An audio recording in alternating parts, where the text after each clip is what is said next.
അലിയെ ലോഡ് സ്വീകരം ഇറക്കേ അടുത്ത ലോഡ് വന്ന് മൈസൂർ പോണം. ആകെ 2 പണിക്കാരേ ഉള്ളൂ. ഞാൻ അവരോട് പെട്ടെന്ന് ഇറക്കാൻ പറയാം. ഇപ്പോഴും ലോഡ് ഇറക്കി കഴിഞ്ഞില്ല. ആ ലോറി ഡ്രൈവർക്ക് പോണം. എത്ര നേരമായി? കാക്ക രാവിലെ തൊട്ട് തുടങ്ങിയ പണിയാണ്. എന്നെ കൊണ്ട് നിങ്ങൾ പറയിപ്പിക്കണ്ട. ഇതുവരെ നിങ്ങൾ ഫുഡ് മേടിച്ചത് നിങ്ങള് വേണ്ടെന്റെ മുന്നിൽ നിന്നാണ് പോയിക്കോളൂ നിങ്ങള്. ஏப்பா ஏட்டெல்ல வேலை செய்யற காலையில ஒண்ணு சாப்பிடலையா? ചോറ് മുതലാളി മേടിച്ചെന്നാലല്ലേ സ്പീഡിൽ ജോലി ചെയ്യാൻ പറ്റുള്ളൂ. ഇങ്ങനെ പടി വെള്ളം കുടിച്ച് നടക്കാം. ഞാൻ എന്നോട് നേരത്തെ പറയണില്ല. ഒന്ന് പെട്ടെന്ന് സിമന്റ് ഇറക്കാൻ നോക്ക്. എന്നെ വല്ലാതെ ചൂടാക്കണ്ട. ഇത് ഉണ്ണൻ ചാക്കല്ല, സിമണൻ ചാക്കാണ്.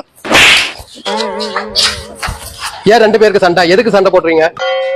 ഞാൻ നിങ്ങൾക്ക് നേരം പോയിച്ചിട്ട് അവനോട് ലോഡ് ഇറക്കാൻ പറയാം. അതിന് അവൻ തല്ലി. எதுக்கு போய் நீ ஓனர் அடிச்சே? മോലാലിനെ എങ്ങനെ തല്ലാതെത്തു? രാവിലെ തൊട്ട് ഇതുവരെ ഭക്ഷണം മേടിച്ചു തന്നിട്ടില്ല അയാള്. அலியே எதுக்கு நீ வேலைக்காரத்தை அடி வாங்குற? சாப்பாடு வாங்கி கொடுக்க வேண்டியது தானே? അപ്പൊ നിങ്ങളെല്ലാം ഇങ്ങനെ തിരക്ക് വിടണേ പെട്ടെന്ന് ഇറക്കാൻ. അപ്പൊ ഞാൻ അവരോട് ചൂടാവും. எனக்கு லேட் ஆனாலும் பரவாயில்ல,